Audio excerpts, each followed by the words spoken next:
சாட்சி வேலை சாட்சி இருக்கா? சாட்சி இருக்கா? சாட்சி இல்லை. சரி, காணிக்கை பகுதி யாராவது காணிக்கிறது.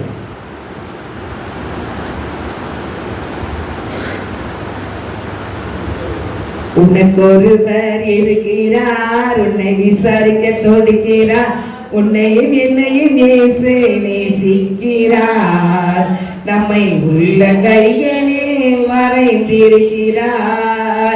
உனக்கு ஒருவர் இருக்கிறார், உன்னை விசாரிக்க தொடுக்கிறார், உன்னையும் என்னையும் இயேசு நேசிக்கிறார், நம்மை உள்ள கைகளில் வரைந்திருக்கிறார்.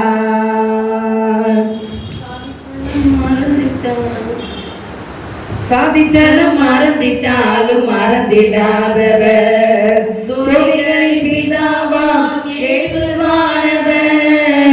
சாதிச்சாலும் மறந்திட்டாலும் மறந்திடாதவர், சோதிகளின் பிதாவாம் இயேசுவானவர்.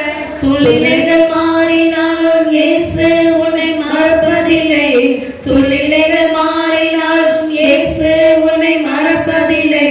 சிலுவையில் ஜீவன் விடும் நேரத்திலும் வெறுக்கவில்லை. உனக்கு ஒருவர் இருக்கிறார், உன்னை விசாரிக்க துடிக்கிறார், உன்னையும் என்னையும் இயேசு நேசிக்கிறார், நம்மை உள்ள கைகளில் வரைந்திருக்கிறார். ஆகாதவன் என்று உன்னை யார் தள்ளினாலோ, ஆபிரகாமின் தேவன் உன்னை தள்ளிடுவாரோ. ஆகாதவன் என்று உன்னை யார் தள்ளினாலோ, ஆபிரகாமின் தேவன் உன்னை தள்ளிடுவாரோ. தஜம் என்று வருபவரை தள்ளாத தேவனவர், தஜம் என்று வருபவரை தள்ளாத நேசரவர். அஞ்சிடாத மகளே மகளே என்று உன்னை தேற்றிடவர். உனக்கு ஒருவர் இருக்கிறார், உன்னை விசாரிக்க துடிக்கிறார், உன்னையும் என்னையும் இயேசு நேசிக்கிறார், நம்மை உள்ள கைகளில் வரைந்திருக்கிறார், நம்மை உள்ள கைகளில் வரைந்திருக்கிறார். அல்லேலூயா. வியாதிஸ்தன் என்று உன்னை ஒதுக்கி வைப்பார்கள், வேண்டாத வார்த்தைகளை சொல்லி புண்படுத்துவார்கள். வியாதிஸ்தன் என்று உன்னை ஒதுக்கி வைப்பார்கள், வேண்டாத வார்த்தைகளை சொல்லி புண்படுத்துவார்கள்.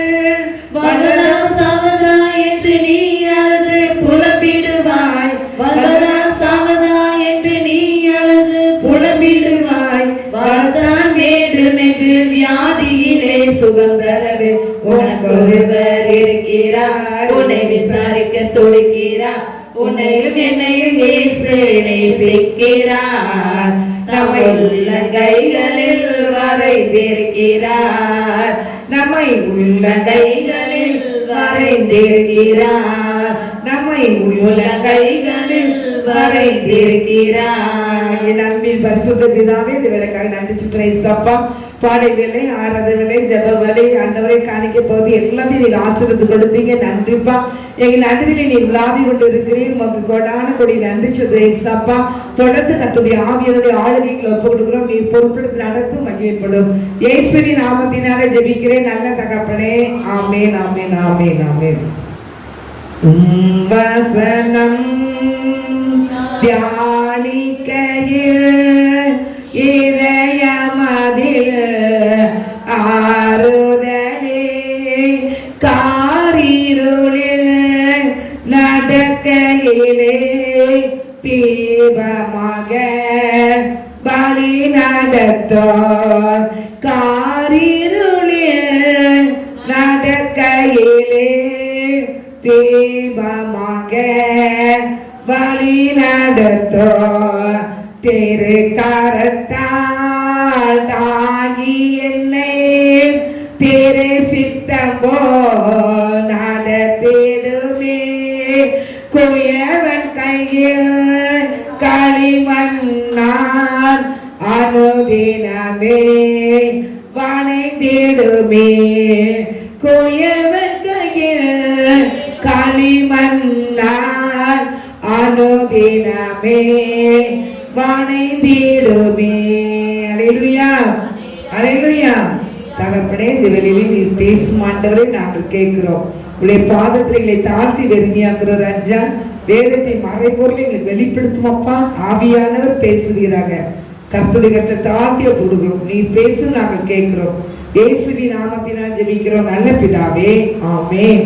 அல்லேலூயா, அல்லேலூயா, அல்லேலூயா. சந்தோஷமா இருக்கீங்களா? சிரிச்சதானே விடுவேன். சந்தோஷமா இருக்கீங்களா? எங்க அணிதான் சந்தோஷமா இருக்கு. கர்த்தர் ஆசீர்வதிப்பாரு. எப்போதும் கர்த்தர் நம்ம எப்படி இருக்கணும்? சந்தோஷமா தான் இருக்கணும். அல்லேலூயா, சந்தோஷமா தான் இருக்கணும். சந்தோஷமா இருங்கன்னு பாட்டு படிச்சாங்கல்ல, நம்ம படிக்கும்ல. அவன் சந்தோஷம் இருக்கணும் வேண்டாமா? தாவீது சொல்வார், என் புலம்பலை ஆனந்த களிப்பாய் மாற பண்ணினீர். அல்லேலூயா. அப்போ நம்ம புலம்பல் எல்லாம் ஒரு நாள் ஆனந்த களிப்பாய் மாறும். நீங்க கர்த்தருடைய பிள்ளைங்களா இருக்கிறது பெரிய ஆசீர்வாதம். அல்லேலூயா.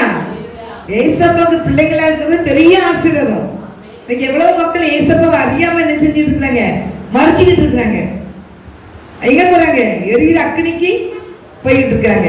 ஆனா கர்த்தர் நம்மளை தேடி வந்து மீட்டெடுத்துடலாம். அதான் பெரிய ஆசீர்வாதம். அல்லேலூயா. பெரும் கூட்டம் போறாங்க. ஒரே ஒரு மனிதன் ரட்சிக்கப்படுறாரு. யாரு? பெரும் கூட்டம் போறாங்க. அவங்க அஸ்திரத்தை தொட்டன ஒருத்தவங்க சோகமாகறாங்க. யாரு? அப்படி கூட்டம் இருந்தாலும் தேவனாய் கர்த்தர் போய் ஒன்னொன்னா தேர்ந்தெடுக்கிறார் பாருங்க. அதான் பெரிய ஆசீர்வாதம். அல்லேலூயா. 38 வருடம் திமிர்வாதக்காரன் எங்க இருக்கான்? பெத்தஸ்தா குளத்துல இருக்கிறார். ஆனா அங்கே தேர்தல் கூட்டம் 38 வருஷம் ஒரு மனிதன் அந்த இடத்துல இருக்கானா, அப்ப அதுல இருந்து எவ்வளவு மக்கள் இருப்பாங்க. ஆனா எல்லா மக்களையும் தேடி இயேசுவை செய்யல போல. அந்த மனிதனுடைய வேதனையை அறிஞ்சு அந்த மனிதனுக்கு சுகம் கொடுக்க வேண்டும்னு ஆண்டவர் தெரியுமா தெரியாதாங்க? இவர்கிட்ட இருக்கா தெரியுமா தெரியாதா? ஆனா அந்த 38 வருடமா அவன் காத்திருந்து அந்த வியாசம் சுகத்தை செஞ்சான், பெற்றுக்கொண்டான். அல்லேலூயா. அப்போ கர்த்தருடைய ரட்சிப்பை நம்ம பெற்றுக்கொள்கிறதுக்கு காத்திருந்து என்ன செய்யணும்? ரட்சிப்பை பெற்றுக்கொள்ளணும். கர்த்தருடைய ஆசீர்வாதத்தை பெற்றுக்கொள்றதுக்கு நம்ம காத்திருந்துதான் பெற்றுக்கொள்ளணும். அல்லேலூயா. நம்ம எக்காரணத்துக்கு எந்த காரியத்தையும் நம்ம என்ன செய்யக்கூடாது? அவசரப்படவே கூடாது. கர்த்தர் நம்மளை ஆசீர்வதிக்க தான் நம்ம என்ன செஞ்சிருக்கிறாரு? அழைத்து இருக்கிறார். சங்கீதம் 115 சங்கீதத்துல 12 வசனத்தை நீங்க வாசிங்க. 12 வசனம் 13 வசனம். கர்த்தர் நம்மை நினைத்திருக்கிறார், அவர் ஆசீர்வதிப்பார். இஸ்ரவேல் குடும்பத்தாரை ஆசீர்வதிப்பார். அவர் ஆரோன் குடும்பத்தாரை ஆசீர்வதிப்பார். கர்த்தருக்கு பயப்படுகிற பெரியோரையும் சிறியோரையும் ஆசீர்வதிப்பார். அல்லேலூயா, அல்லேலூயா. அப்போ கர்த்தர் நம்ம என்ன செஞ்சிருக்கிறாரா? நினைத்திருக்கிறார். அல்லேலூயா. அதுதான் நம்ம என்ன செய்யக்கூடாதுன்னா கலங்கக்கூடாது. அதாவது இயேசுப்பா ஸ்தோத்திரம் நமக்கு புரிஞ்சேன் பாட்டு முடிக்கையில் வந்து புரிஞ்சே எடுத்து அதனால நின்றுக்கிட்டே இருந்தாலும் கொஞ்சம் குறுக்கு குடியிருக்க கஷ்டப்படுது. அல்லேலூயா. கர்த்தர் நம்மை நினைத்திருக்கிறார், அவர் ஆசீர்வதிப்பார். இஸ்ரவேல் குடும்பத்தாரை அவர் ஆசீர்வதிப்பார், ஆரோன் குடும்பத்தாரையும் ஆசீர்வதிப்பார். நம்ம கர்த்தர் நினைச்சிட்டார், நம்ம ஆசீர்வதிப்பார். நம்ம இன்னைக்கு ஜீவனோடு இருக்கிறதே பெரிய ஒரு ஆசீர்வாதம். சுகத்தோடு பலத்தோடு இருக்கிறதே பெரிய ஆசீர்வாதம். கர்த்தருக்கு பயப்படுறவங்களுக்கு திட்ட நம்பிக்கை உண்டு. அர்த்தம் சொல்லுங்க. இதுல அது இல்ல. கர்த்தருக்கு பயப்படுறவங்களுக்கு திட்ட நம்பிக்கை உண்டு. அவன் பிள்ளைகளுக்கு அடைக்கலம் கிடைக்கும். நீதிமொழிகள் இருக்கு. கர்த்தருக்கு நம்ம பயந்து நடந்தா நமக்கு கர்த்தருக்கு பயந்து நடந்தே நமக்கு திட்ட நம்பிக்கை உண்டு. அவன் பிள்ளைகளுக்கு வசனத்தை எடுத்து சொல்லிட்டா நீதிமொழிகள் அது வசனம் வந்து வாசித்திருக்கிறேன் வச்சிருக்கிறேன். ஆனா போய் எடுத்து சொல்றேன். கர்த்தர் பயப்படுவதற்கு திட நம்பிக்கை உண்டு, பிள்ளைகளுக்கு அடைக்கலம் கிடைக்கும்.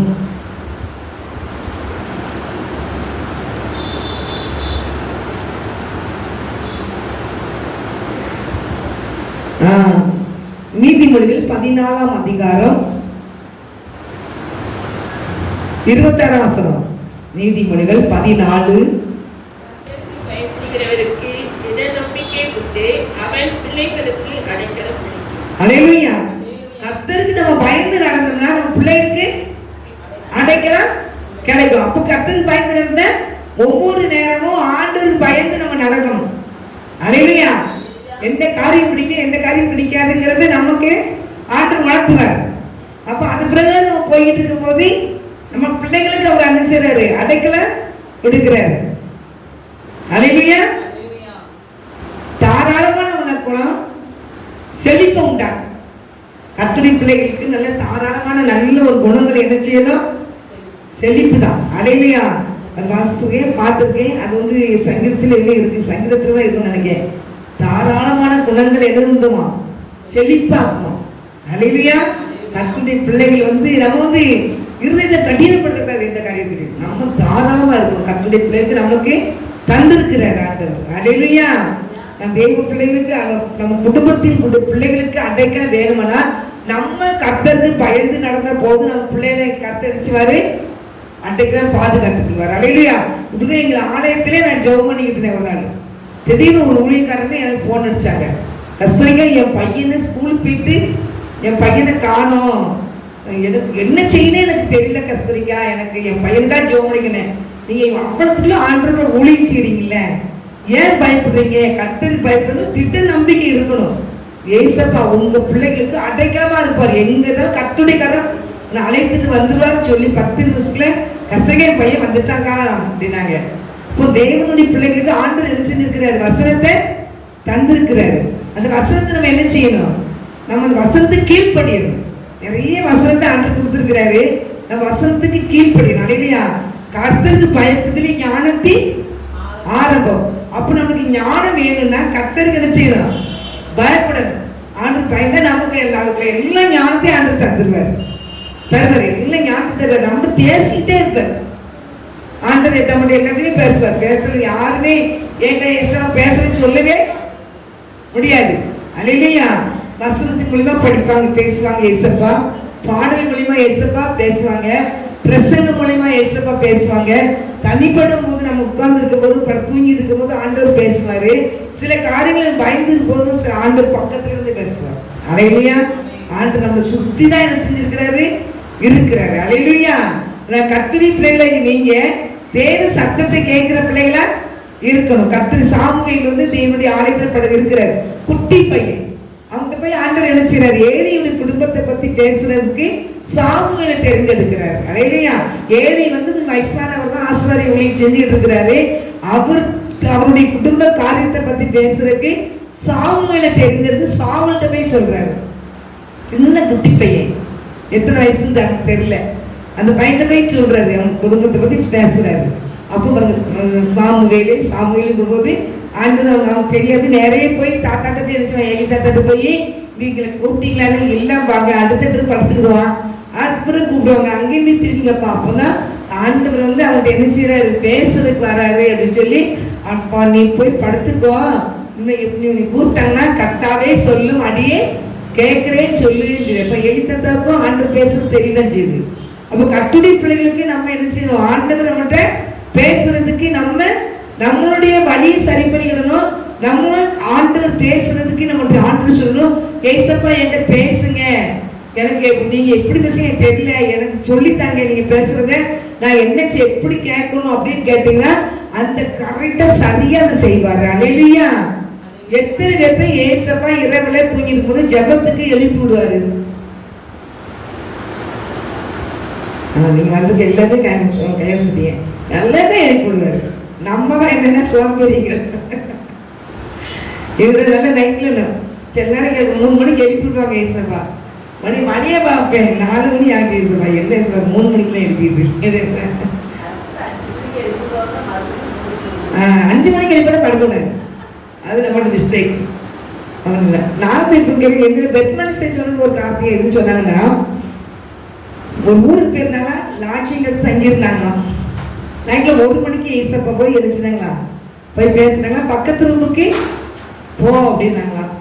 அப்போ மணியை பார்த்தா 1 மணியா.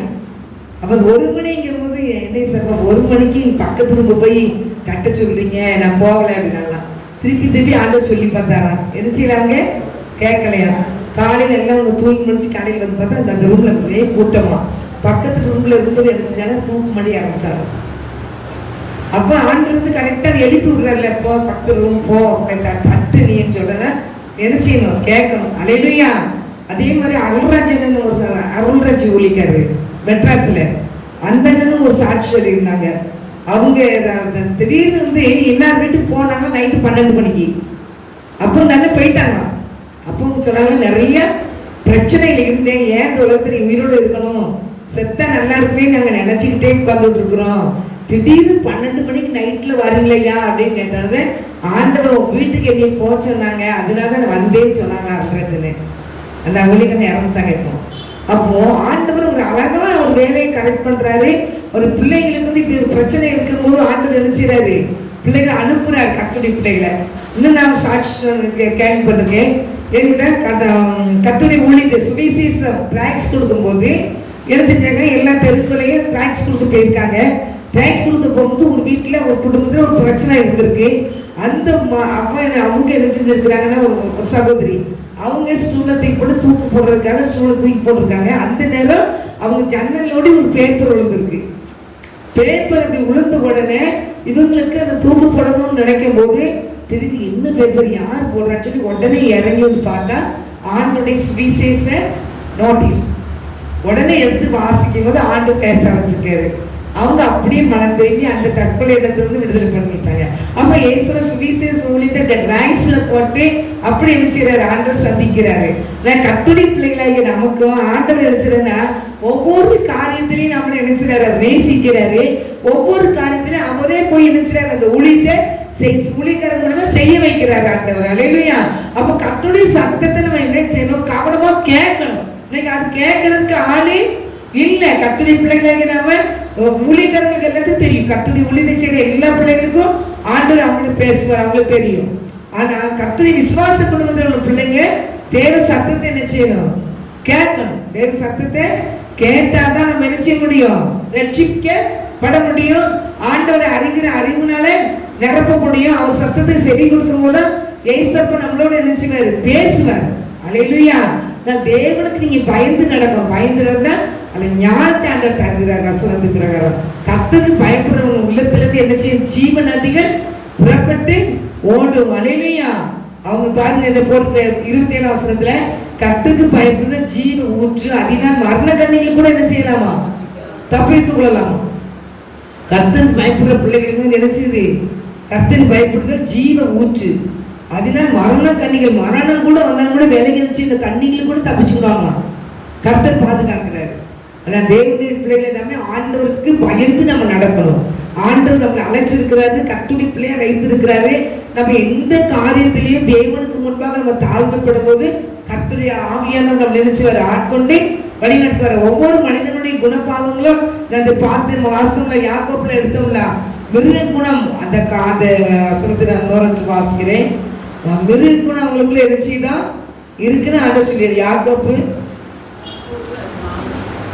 3ஆம் அதிகாரத்துல போட்டிருக்கு. சகல 3ஆம் அதிகாரம் 7ஆம் வசனத்துல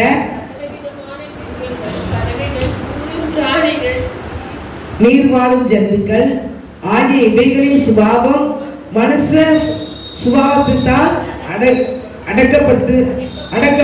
அடக்கப்பட்டதும் உண்டு. நாவை அடக்க ஒரு மனுஷனான நிச்சயதான் கூடாது. அது அடங்காத பொல்லாங்குள்ளது, சாவுக்கு ஏதுவான விஷம் நிறைந்ததுமாய் இருக்கிறது. அல்லேலூயா.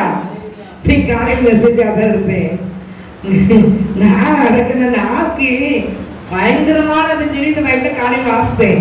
நான் என்ன செய்தி ஏசப்பா நான் கொடுக்கணும் கேட்டேன். இந்த நாக்கை பத்தி அங்க சொன்னாரு. அது அப்பதான் நான் எப்பதான் கண்டாரு. காட்டுல இருக்கிற மிருக குணம் மனுஷனுக்குள்ள இருக்குங்கிறத நான் நிறைய பயன்படுத்திருக்கேன். ஆனா இந்த வசனம் இன்னைக்கு தான் எனக்கு இப்ப பார்த்தேன். காட்டுல அந்த மிருக குணம் உள்ள அந்த குணபாவங்கள் மனுஷனுக்குள்ள இருக்குங்கிறத காமிச்சார் ஆண்டவர். ஆனா நான் எப்போ மனசுக்குள்ள நினைப்பேன், எப்பா காட்டுக்குள்ள இருக்கிற மிருகம் சரி ஊருக்குள்ள இருக்கிற மனுஷங்களும் சரி எல்லாம் ஒரே குணமா தான் இருக்குன்னு நினைப்பேன். ஆனா சொல்ல மாட்டேன் வயசுல. அப்போ பார்த்தா ஒவ்வொரு குணங்களும் அப்ப சொன்னேன், டக்குன்னு பாம்பு மாதிரி கொத்துவாங்க, கரடி மாதிரி பீறி போட்டுருவாங்க. அதெல்லாம் பயங்கரமான குணபாவங்கள் நிறைய. ஒவ்வொரு குரங்கு மாதிரி தாவிட்டு அடைவாங்க அங்கிட்டு இங்கிட்டுமா. நிறைய காரியங்கள் நமக்கு இருக்குது. மிருக குணம் இருக்கு. சரியா? அதான் தேவ பிள்ளைகளுக்கு நமக்கு அதான் அந்த 8 போட்டுக்கு நாவை அடக்க ஒரு மனுஷனால கூட அது அடங்காத கொல்லாம் உள்ளது, நாவுக்கு ஏதுவான விஷம் நிறைந்ததுமா இருக்கு. அல்லேலூயா. அதனால பிதாவை என்ன செய்யறோம்? துதிக்கிறோம். தேவனை சாயல் பண்ணி உண்டாக்கப்பட்ட மனுஷரை அதனால என்ன செய்யறோம்? சபிக்கிறோம். இது எனக்கு ரொம்ப பிடிச்சிருச்சு இந்த வசனம். இந்த வசனம் ரொம்ப பிடிச்சிருக்கு. எப்படின்னு கேட்டீங்கன்னா, அதிலே நாம் பிதாவாகிய தேவனை துதிக்கிறோம். நம்ம நாவு. சரியா? அந்த நாவுனால யாரை துதிக்கிறோம்? தேவனை துதிக்கிறோம். ஆனா தேவ சாயலின் படி உண்டாக்கப்பட்ட மனுஷனையும், அப்ப அவங்க சாயல் யார் சாயல்? தேவனுடைய சாயல். அந்த மனுஷங்களை நம்ம என்ன செய்யறோம்? சபிக்கிறோம். யார்? கிறிஸ்தவ பிள்ளைங்க மட்டும்தான் தேவ சாயல் இருக்காங்களா? யாரு தேவ சாயல் இருக்கா? எல்லா மனுஷங்களையும் ஆண்டவர் படைச்சாரு. எல்லா மனுஷங்களையும் ஆண்டவர் எல்லாத்துலயும் தேவ சாயல தான் முதல் படைச்சிட்டாரு.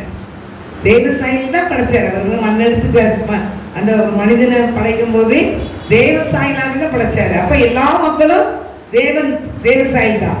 அப்ப தேவனை துதிக்கிறோம். தேவ சாயலா படைத்தவங்களை சபிக்கிறோம். அப்ப நீங்க எவ்வளோ மக்கள் கட்டுரை பிள்ளைகளையோ எல்லா மக்களையும் எவ்வளவு சாபம் போடுறாங்க. அவங்க அழியணும்னு சொல்லி எவ்வளவு செய்வனை செய்யறாங்க, எவ்வளவு மந்திரம் செய்யறாங்க, அவங்க முன்னேறி போகக்கூடாதுன்னு சொல்லி என்ன பாடுபடுத்துறாங்க. அதெல்லாம் தேவனுக்கு விரோதமான காரியங்கள். அல்லேலூயா. ஆண்டவர் எவ்வளவு வேதனைப்படுவாரு. அல்லேலூயா. எத்தனை குடும்பத்துக்கு மந்திரங்களை செய்து என்ன செஞ்சிருக்காங்க? அழிச்சிருக்காங்க மக்கள். அப்ப எல்லா பிள்ளைகளுக்கும் ஒரு நாள் நியாயத்திற்கு வரும்போது ஆண்டவர் எப்படி நினைப்பாப்பாரு? கர்த்தரை சாயலாய் படைச்ச பிள்ளைகளை எப்படி பார்ப்பாரு? இந்த மந்திரங்களை செய்கிற மக்கள், பிசாசுகளை ஏங்குகிற மக்கள், யாகம் செய்கிற மக்கள், இந்த மக்கள்லாம் கர்த்தரை சாயலாய் படைச்சவங்களுக்கு விரோதமா செயல்படும் போது ஆண்டவர் இவ்வளவு கஷ்டப்படுவார். நான் தேவனுடைய பிள்ளைகளை நம்ம என்ன செய்யணும்? அவங்களுக்காக என்ன செய்யணும்? ஜெபிக்கணும். ஜெபிக்கணும். அல்லேலூயா. நான் தேவ பிள்ளைகளாகி நீங்க எந்த காரியத்திலனாலும் இந்த வசனம் நாக்க அடக்க யாராலும் என்ன செய்யாது? முடியாது. அதனால கர்த்தருடைய பிள்ளைகளாகி நம்ம கர்த்தருக்கு பயந்து நடக்கும் போது தேவனாய் கர்த்தர் அதுக்குள்ள ஞானத்தை நமக்கு தாராரு. கர்த்தருக்கு பயந்து நடக்கும் போது தம் பிள்ளைகளுக்கு அடைக்கலத்தை தாராரு. கர்த்தருக்கு பயப்பட சிறியோரையும் பெரியோரையும் அவர் என்ன செய்யறாரா? ஆசீர்வதிக்கிறார். எடுங்க 115 அதிகாரத்தை. கர்த்தர் நம்மை நினைத்திருக்கிறார். அவர் ஆசீர்வதிப்பார். இஸ்ரவேல் குடும்பத்தாரை ஆசீர்வதிப்பார். அவர் 6 குடும்பத்தை ஆசீர்வதிப்பார். கர்த்தருக்கு பயப்படுகிற பெரியோரையும் சிறியோரையும் நினைச்சுவாரா? ஆசீர்வதிப்பார். கர்த்தர் உங்களை உங்கள் பிள்ளைகளையும் வர்த்திக்க பண்ணுவார். நீங்க யாரு? வானத்தை பூமி படைத்த கர்த்தராலே நீங்கள் ஆசீர்வதிக்கப்பட்டவர்கள். அப்ப கர்த்தரால் ஆசீர்வதிக்கப்பட்ட பிள்ளைகள் எப்படி இருக்கணும்? சந்தோஷமா இருக்கணும். சந்தோஷம் இல்லைன்னா உங்களை எதிரே விசுவாசம் தொற்றுக்கான அர்த்தம். நம்ம சந்தோஷத்துக்கு என்ன செய்யணும்? முக்கிய முழு தொகை 100 கர்த்தருடைய பிள்ளைகளுக்கு சந்தோஷத்துக்கு என்ன செய்யணும்? இடம் கொடுக்க. தாவீது சொல்லுவார், ரட்சிப்பின் சந்தோஷத்தை எனக்கு திரும்ப தாரும், உற்சாகமான ஆவியை தாங்கும்படி செய்யும். அப்படி இந்த வசனத்தை சொல்லி கேளுங்க. ஆண்டவரே சந்தோஷம், இந்த ரட்சிப்பின் சந்தோஷம் எனக்கு நீங்க ஒரு 10 வாட்டி ஒரு நாள் சொல்லி பாருங்களேன். நீங்க உங்களை அறியாமே சந்தோஷமா இருப்பீங்க. எனக்கு கொஞ்சம் சந்தோஷம் குறைஞ்சிட்டுனாலே இந்த வசனம் சொல்ல ஆரம்பிச்சுவேன். வசனத்தை சொல்ல ஆரம்பிச்சுவேன். நம்ம மனிதர்கள் முகத்தை பார்த்தா சந்தோஷம் வராது. மனுஷங்களுடைய முகத்தை பார்த்தா இந்த முகத்தை ஏன் பார்க்கணும் திரும்பிடுவோம். ஆனா இந்த வசனத்தை சொல்லி சொல்லி சந்தோஷத்தை பட்டுக்கிட வேண்டியதான். அல்லேலூயா. எந்த பக்கம் திரும்பினாலும் எந்த பக்கம் வந்தாலும் தீங்கினை அழுகாதுன்னு படிச்ச மாதிரி இந்த அந்த பக்கம் திரும்ப இந்த பக்கத்துல எந்த பக்கம் திரும்பினாலும் என்ன நம்மளை பார்க்கணும் குடுக்குதான் இருப்பாங்க. ஆனா ரட்சிப்பை சந்தோஷம் தாங்க, உற்சாகமான ஆவியை தம்பி தாங்கும்படி செய்யுங்க. அப்படி ஏசப்படி நீங்க கேட்டீங்கன்னா அந்த ஆசீர்வாதத்தை ஆண்டவர் நினைச்சு வரா தருவார். அல்லேலூயா. அதை பெற்றுக்கொள்ளணும். எப்பவும் சந்தோஷமா இருக்கணும். நமக்குள்ள கோபமோ எரிச்சலோ முறுக்க குணமோ வைராக்கியங்களோ எதுவுமே இருக்கக்கூடாது. நான் என்னை பொறுத்தவரை நான் எல்லாத்தையும் நானும் என்னையோட துறவங்களோட சிரிச்சு பார்ப்பேன். மூஞ்சி தூக்கி பார்த்தா நான் மனசுக்குள்ள அவங்க மேல அன்பு வச்சுப்பேன். யாரா இருந்தாலும் மனசுக்குள்ள அன்பு இருக்கும். ஆனா தூக்கி நம்ம எரிஞ்சிட்டு போறவங்க கிட்ட போய் என்ன செய்யலாம்? நெருங்கி போகணும்னு அவசியமே கிடையாது. நம்ம அற்பமா என்றவங்க அசட்டை பண்றவங்ககிட்ட போய் வழியாவே என்ன செய்யக்கூடாது, போகக்கூடாது. அவங்க சிரிச்சு நல்லா பேசிக்கிறது. அப்படி எனக்கு நிறைய பேர் அப்படி இருக்கிறாங்க. அதில் கட்டுரை பிள்ளைகளை நம்ம வந்து எப்படின்னா பார்த்தோன்னா ஊழியம் செய்ய முடியாது. அலையிலையா நம்ம ஊழியம் செய்யவே முடியாது. கட்டுரை ஊழியத்தை செய்யறதா ஏசப்பா மாத்திரம் நீங்க பார்த்து போய்கிட்டே இருந்தா தான் ஊழியத்தை செய்ய முடியும். அந்த ரட்சிப்பை சந்தோஷத்தை பெற்றுக்க முடியும். கர்த்தர் நம்மளை நினைச்சிருக்கிறார், அவர் நம்மளை ஆசீர்வதிப்பார். அதான் கட்டுரை பிள்ளைகளுக்கு அந்த விசுவாசம் வேணும். ஏசப்பா என்னை நினைச்சிட்டாரு, எல்லாத்தையும் நினைச்சுக்காரா இல்லையா? எல்லாத்தையும் ஏசப்பா நினைச்சுக்காரா இல்லையா? அல்லையா சொல்லுங்க. எல்லாத்தையும் நினைச்சுக்காரு. அவர் வந்து கர்த்தர் எல்லாத்தையும் நினைச்சிருக்கிறாரு. கர்த்தருடைய வேதத்தை சுமக்கிற எல்லாத்தையுமே நினைச்சிருக்கிறாரு. ஆனா மக்களுக்கு தான் அந்த உணர்வு இல்லை. ஏசப்பா என்னை நினைச்சிருக்கிறாரு, என்னை ஆசீர்வதிப்பாருங்கிற உணர்வு கர்த்தருடைய பிள்ளைகளுக்கு எனக்கு இல்லை. ஆனா தேவனுடைய பிள்ளைகளாக நீங்க, நான் என்னை ஆண்டவர் நினைச்சிருக்கிறாரு, ஒரு நாள் என்னை நினைச்சுவாரு, ஆசீர்வதிப்பார். என்கிட்ட சில காரியத்தை நம்ம சோதிச்சுதான் பார்ப்பாரு. பைபிள் பிரகாரம் பார்த்தா யோபு ஆண்டவரோடு நெருங்கி, ஆண்டவர் வந்து யோபை குறிச்சு நல்ல சாட்சி சொல்வாரு. அவன் எனக்கு பயப்படுறவன், அவன் உத்தமன், அவன் பாவத்துக்கு விலகி போகிறவன், அவன மாதிரி ஒரு மனிதன் கிடையாதுன்னு அங்க சொல்லிப்பாரு. அவன் சோதனை இல்லாம இருந்துச்சா, அன்று பயந்து நடப்பான். சோதனை இருந்துச்சா. ஆபிரகாம் விசுவாசம் தகப்பேன். அவர் ஒரு விக்கிரக ஆராதனை பண்ணவர் தான் ஆபிரகாம். அவரு ஏசப்பா பிடிச்சி வந்தாரு. வந்து அவருக்கு சோதனை இல்லாம இருந்துச்சா. குழந்தைய கொடுக்கன்னு சொல்லிட்டாரு. சொன்ன பிறகு தொடர்ந்து 75 வயசுல சொல்லி 100வது வயசுல தான் குழந்தை கொடுத்தாரு. இல்லையா? அப்ப என் விசுவாசமா இருக்காங்களான்னு ஆண்டவர் ஒவ்வொருத்தரையா நினைச்சு புடமிட்டு பார்த்துதான் அந்த ஆண்டவர் ஆசீர்வாதத்தை கொடுக்கிறாரு. அந்த பிள்ளை பிறந்தது ஈசாக்கு யாரு? ஒரு ஜெப வீரன். ஆபிரகாம் ஒரு ஜெப வீரன். அவருக்கு பொண்ணும் வெள்ளியும் இந்த பூமி தாங்க கூடாதபடி ஆசீர்வதிச்சிருந்தார் ஆண்டவர். அதே மாதிரி ஈசாக்கு தன் மனைவி கற்பம் பொண்ணு உண்டாகலன்னு சொல்லி தன் மனைவிக்காக என்ன செஞ்சுட்டு இருந்தாரா? ஜெபம் பண்ணிட்டு இருக்கிறார். ரெபெக்காவை கொண்டு கூட்டிட்டு வராங்க. அப்போ சாயங்கால வேளத்துல என்ன செஞ்சிருந்தாரு? தியானத்துல இருந்தார். அப்போ தேவ சமுதாய தியானம் ஜெபம். அவன் எங்க ஜெபம் பண்ணிட்டு இருக்கிறாரு? குழந்தைக்காக ஒரு ஜெபிக்கிறார். ஈசாக்கு அப்படி ஒரு ஆசீர்வாதமான ஒரு மனிதன். நீங்க இந்த ஆதியாகமத்தை பார்த்தீங்கன்னா 26 அதிகாரம் 12 நினைக்கிறேன். பஞ்சத்தின் காலத்துல, பஞ்சமான காலத்துல அந்த தேசத்துல பயங்கரமான பஞ்சம். ஆனா ஈசாக்குடைய குடும்பம் என்ன செஞ்சு ஆசீர்வதிக்கப்பட்டது. அவர் விதை விதைத்தாராம். 100 மடங்கு ஆண்டவர் என்ன செஞ்சாராம்? ஆசீர்வதித்தார். அல்லேலூயா. அடுத்த வசனம் 13. அவன் ஐஸ்வர்யவானாகி வர வர விருத்தி அடைந்து மகா பெரியவனானான். அல்லேலூயா. நீங்க ஜெபிக்கிற பிள்ளைங்களா இருந்தீங்கன்னா ஒரு காலம் கஷ்டப்படலாம். ஆனா ஒரு காலத்துல வர வர வர விருத்தி அடைந்து மகா பெரியவனா இருக்க மாறுவீங்க. கர்த்தர் ஆசீர்வதிப்பாரு. ஆசீர்வதிப்பேன்னு சொன்னாருன்னா கண்டிப்பா ஆசீர்வாதம் கர்த்தருடைய பிள்ளைகளுக்கு உண்டு. ஆனா அதுக்கு முன்னாடி என்ன செஞ்சாரு? பஞ்சமான காலம். அந்த தேசமே பஞ்சத்துல கிடக்கு. ஆனா தேவனுக்கு பயந்து நடக்கிற பிள்ளை, நல்லா ஜெபிக்கிற ஒரு பிள்ளை ஈசாக்கு. அவன் விதை விதைக்கும் போது அவனுடைய என்ன செஞ்சாரு? ஆசீர்வதிச்சாரு. மகா பிரிவனா இருந்தாங்க. அவனுடைய ஆசீர்வாதம் பெருகுதான். இந்த தேசத்துல ஊத்து தோண்டி கிணறு தோன்றாங்க. எல்லாரும் தோண்டி எரிச்சுங்களே தண்ணிய பார்க்க முடியல. ஆனா ஈசாக்கு தோன்ற எல்லா இடத்துலயும் தண்ணிய பார்க்கிறான். அப்ப கர்த்தரை போய் ஜெபிக்கிற பிள்ளைகள், தேவனுக்கு பயந்து நிக்கிற பிள்ளைகள், தேவனுக்கு பின்தொடர்ந்து போற பிள்ளைகள் எது செய்தா கர்த்தர் ஆசீர்வதிப்பார். அல்லேலூயா. ஆனா இப்ப வறட்சி போல காணப்படலாம். பஞ்சத்துல இருந்து ஆண்டவர் ஆசீர்வதிப்பார். அப்போ சில வறட்சிகள் இப்படி இருக்கலாம். ஆனா ஒரு காலத்துல உங்களை கர்த்தர் ஆசீர்வதித்து உங்களை கனப்படுத்துவார்.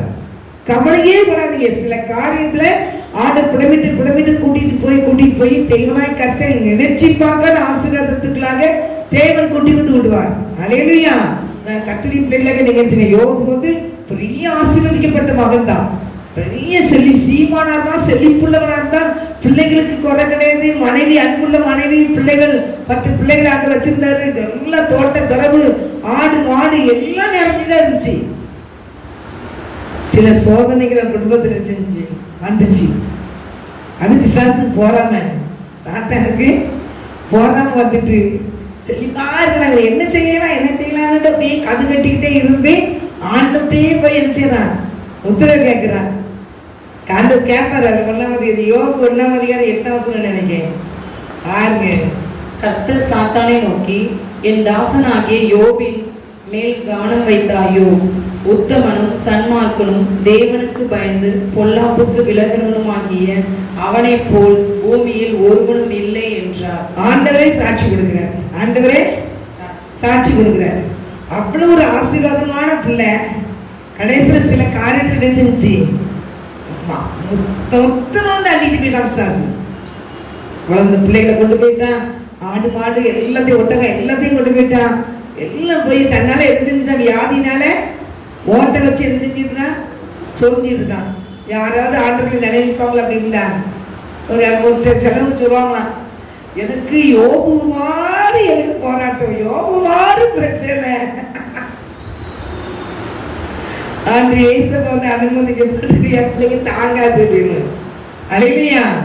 ஆனா அந்த இதெல்லாம் வந்தோடனே சொல்லுவார் ஒரு வசனத்துல 23:10 வாசிங்க. யோபு 23:10 வாசிங்க. ஆனாலும் நான் போகும் வழி அவர் அறிவார், அவர் என்னை சோதித்த பின் நான் பொன்னாக விளங்குவேன் பாரு. அழிலையா. அவர் சோதிச்ச பிறகு நான் பொன்னாக விளங்குவேன்னு சொன்னாரு. அவருடைய அந்த எண்ணம் கடைசி அதிகாரத்தில் போகும்போது தேவனாகி கர்த்தர் எடுத்து இழந்து போன எல்லா ஆசீர்வாதத்தையும் ரெட்டிப்பாய் கொடுத்தார். அவங்களுடைய சகதை 42ஆம் அதிகாரத்துல பாத்தீங்கன்னா, கர்த்தர் யோபின் முன்னிலைமையை பார்க்கிலும் அவன் பின்னிலைமையை ஆசீர்வதித்தார். அவங்க தேடி வர்றாங்க பாருங்க. அவங்க தேடி 11 வாசிங்க. அப்பொழுது அவனுடைய எல்லா சகோதரர்களும் சகோதரிகளும் முன் அவனுக்கு அறிமுகமான அனைவரும் அவனுக்கு வந்து அவன் வீட்டில் அவனோடு போஜனம் பண்ணி கர்த்தர் அவன் மேல் வரப்பண்ணின சகல தீங்கு நிமித்தம் அவனுக்காக அங்கலாய்த்து அவனுக்கு ஆறுதல் சொல்லி அவர் ஒவ்வொரு தங்க காசையும் அவரவர் ஒவ்வொரு பொன் ஆபரணங்களையும் அவனுக்கு கொடுத்தார்கள். கர்த்தர் யோபின் முன்னிலைமை பார்க்கிலும் அவன் பின்னிலைமை ஆசீர்வதித்தார். 16 எல்லாம் தமிழ் மடங்கு செஞ்சாரு, கொடுத்தாரு. அதுக்கப்புறம் பெத்த பிள்ளைகள் வந்து அவ்வளவு ஒரு அழகுள்ள பிள்ளைகளை பெற்றாராம். அலையிலையா. எல்லாம் வாரங்க பூரா பொண்ணுடைமைகள் எல்லாத்தையும் கொண்டு வந்து யோபுக்கு கொடுக்குறாங்க. ஆண்டவர் இந்த முன்னால இருந்த ஆசீர்வாதத்தை பார்த்து பின்னால ஆசீர்வாதம் ரெட்டிப்பாய் கர்த்தர் ஆசீர்வதிச்சாராம். அப்படி ஒரு ஆசீர்வாதத்தை கர்த்தர் வந்து அவருக்கு மறைவானது ஒன்றுமில்லை. அவர் அறிஞ்சுதான் எல்லா காரியத்திலையும் எல்லா குடும்பத்தையும் எழுச்சியது. பிரச்சனைகள் போராட்டம் வருது. ஆனா தேவனுடைய பிள்ளைகளாகி நீங்க நினைச்சீங்க, எதையும் குறிச்சு கலங்காதீங்க. ஏசப்பா முன்னால மட்டும் அவர் நம்மளை கொண்டு என்ன செய்ய விரும்புறாரு அப்படின்னு சொல்லி ஜெபத்துல உறுதியா இருக்கும்போது அந்த ஆசீர்வாதத்தை நமக்கு தருவேன்னு சொன்ன ஆசீர்வாதத்தை செஞ்சிருவாரா? தன்றால் இழந்து போன எல்லாவற்றையும் ரெட்டிப்பா தருவேன்னு சொல்லியிருந்தாருன்னா நம்ம ஜபம் பண்ணிக்கிட்டே ஆண்டவரே இழந்து போன எல்லாத்தையும் திரும்ப தாரேன்னு சொல்லியிருக்கீங்களே, தாங்கப்பா ரெட்டிப்பான ஆசீர்வாதத்தை தாங்கப்பா கேட்கும் போது கண்டிப்பா கர்த்தருக்கு தந்தே தீர்வார். அல்லேலூயா. நம்ம வாக்கு தத்தத்தை சொல்லி நம்ம ஜெபிக்கும் போது கர்த்தர் கண்டிப்பா என்ன செய்வார்? ஆண்டவர் ஆசீர்வதிப்பார். அல்லேலூயா. ஆபிரகாமுக்கு ஆண்டவர் அந்த 25 வருஷம் 75 வயசுல சொல்லி 100ஆவது வயசுல குழந்தைக்கு கொடுத்துருவாரு. அந்த ஈசாக்கு ஜெபிக்கிறவரா இருந்தாலும் அந்த அவர் ஈசாக்கு செய்த எல்லா காரியத்திலையும் ஏசப்பா அவர் மேல இருந்துச்சு, அவர் கூட இருந்து ஆசீர்வதிச்சாரு. எல்லாம் போட்டி போடாம வந்து அவர் அந்த தண்ணியை எடுக்க விடாதபடி அவர்கிட்ட போராடினாங்க. அது விட்டு கொடுத்து போய்கிட்டே இருக்கும்போது சில காரியங்கள் கடைசியில அவர் தூத்து கிணறு தோண்டும் போது சொல்றாங்க, கர்த்தர் உங்களோடு கூட இருக்கிறார் அப்படின்னு சொல்லுவாங்க. அல்லேலூயா. அப்ப தேவ பிள்ளைகளை நம்ம கூட ஆண்டவர் இருக்கிறார் என்பதை புறஜாதி மக்கள் சொல்ல முடியாத கர்த்தர் நினைச்சுவாரு, ஆசீர்வதிப்பார். நாங்க எவ்வளோ முயற்சி பண்ணி பார்ப்போம், எங்களால அந்த ஆசீர்வாதத்தை பெற்றுக்கொள்ள முடியல. ஆனா பரவாயில்ல, உங்களுக்கு உங்க இயேசப்பா இப்படிலாம் உங்களை ஆசீர்வதிக்கிறான்னு சொல்லி இன்னைக்கும் புறஜாதி மக்கள் நம்மளை பார்த்து என்ன செஞ்சுட்டு இருக்காங்க? போராம போடுறவங்க அவங்க வச்சிருக்கிறாரு. யாரும் போராம போடுறல. நீங்க தேசத்துல விழுந்து கிடந்து தேவன்கிட்ட போராடி ஜெபம் பண்ணிக்கிட்டே இருங்க. உங்களை பார்த்து உங்க குடும்பமே போராம பண்ற மாதிரி நம்மளை கர்த்தர் ஆசீர்வதிப்பார். அல்லேலூயா. அல்லேலூயா. இன்னைக்கு வந்து உங்களுக்கு ஒரு வெறுமமா தெரியலாம். பஞ்சத்தின் காலத்துலதான் அவன் விதை விதைச்சான் ஈசாக்கு. அந்த விதையை 100 மடங்கு ஆசீர்வதிச்சார். நீங்க இந்த பஞ்ச காலத்திலையும் நீங்க ஜெபம் என்ற விதையை விதைங்க. தேவனாய் கர்த்தர் நீங்க வர மகா பிரிவுல கர்த்தர் ஆக்குவார். அல்லேலூயா. அப்படிப்பட்ட கிருபையை கர்த்தர் நமக்கு தந்து நம்ம எல்லாத்தையும் ஆசீர்வதிக்கணும். கர்த்தர் நம்மளை நினைத்திருக்கிறார். கர்த்தர் நம்மளை ஆசீர்வதிப்பார். அவர் இஸ்ரவேல் குடும்பத்தை ஆசீர்வதிப்பார். ஆரோன் குடும்பத்தை ஆசீர்வதிப்பார். அவர் பிள்ளைகளை ஆசீர்வதிப்பார். வானத்தை பூமி படைத்த கர்த்தரால் நம்ம ஆசீர்வதிக்கப்பட்டவர்களாக அப்படிப்பட்ட பெரிய பாக்கியத்தை தேவன் நமக்கு தந்ததுனால கண்களோடு ஜெபிப்போம். என் அன்பு தகப்பனே, இந்த வேலைக்காக நன்றி சொல்றேன் ஏசப்பா. ஆண்டவரே, இந்த வேலையிலேயே தகப்பனுடைய கருத்தை தாழ்த்துக்கிறோம், வெறுமையாக்குறையா நீ பேசினுடைய நல்ல வார்த்தைக்காக நன்றி சொல்றேன் ஏசப்பா. ஆண்டவரே, உடைய பிள்ளைகளுடைய பாதத்தை தேடி வந்து உடைய வார்த்தையை கவனமா கேட்டிருக்க என் அன்பு பிள்ளைகளுடைய குடும்பத்தை நீ ஆசீர்வதிங்க தகப்பனே. பஞ்ச காலத்துல தகப்பனே ஈசாக்கு விதைக்கும் போது 100 மடங்கு ஆசீர்வதித்தது போல எப்படி எந்த ஒரு பட்சங்காலம் இருந்தாலும் பிரச்சனை இருந்தாலும் தேவனே ஜபத்தில் அவங்க விதை முனம்போது கர்த்தாவே மகா பிரிவினை கர்த்தர் மாற்றுவீரையா. உடைய பிள்ளைகள் ஒவ்வொருவரையும் நீங்களையும் ஆசீர்வதிக்க வேண்டுமா ஜெபிக்கிறேன். உடைய வார்த்தையை கேட்கிற எல்லா பிள்ளைகளையும் நீங்க அப்படியே ஆசீர்வதிங்கப்பா. இந்த வார்த்தையை கேட்கிற விசுவாசிக்கிற எல்லா பிள்ளைகளையும் தேவனுடைய ஆசீர்வாதம் ஊற்றப்படட்டும் ஐயா. அப்படியே கர்த்தர் செய்யுங்க. இந்த நாளிலே தந்த ஊழியத்துக்காக நன்றி, உடைய வார்த்தைக்காக நன்றி. தொடர்ந்து பொறுப்படுத்தி நடத்த உடைய நாம் மாத்திரம் எங்க மூலியமாய் மகிமைப்படட்டுயா. ஆண்டவரே, வந்திருக்கிற உடைய பிள்ளைகள் மூலியமாய் வராத பிள்ளைகள் மூலமா எல்லா பிள்ளைகள் மூலியம் கர்த்தரி நாம மகிமைப்படட்டும். கர்த்தரி நாம மகிமைப்படட்டும். இயேசுராஜாவே, நீ எழுந்தருளும். வல்லமை வெளிப்படட்டும் ஐயா. வல்லமை எங்க மூலியமா வெளிப்படட்டியா. வல்லமை எங்க மூலியமா வெளிப்படட்டியா. பரிசுத்த ஆவியினுடைய ஆளுகைகளை எங்களை போடுகிறோம். இயேசுவின் நாமத்திலே ஜெபிக்கிறேன் நல்ல பிதாவே, ஆமென். ஆத்துமாவே கர்த்தரை ஸ்தோத்திரி, முழுவதுமே பரிசுத்தத்தை ஸ்தோத்திரி. என் ஆத்துமாவே கர்த்தரை ஸ்தோத்திரி, கர்த்தர் செய்த சகல உபகாரங்களை மறவாதே. ஆமென். அல்லேலூயா, அல்லேலூயா, அல்லேலூயா. கர்த்தர் எல்லாரையும் ஆசீர்வதிப்பாராக. ஆமென், ஆமென், ஆமென். சந்தோஷமாயிருங்க, எப்பொழுதும் சந்தோஷமாயிருங்க. சந்தோஷமாயிருங்க, எப்பொழுது சந்தோஷமாயிருங்க. உயர்வானாலும் தாழ்வானாலும், உயர்வானாலும் தாழ்வானாலும், சர்வவல்ல தேவன் நம்மோடு இருக்கிறார்.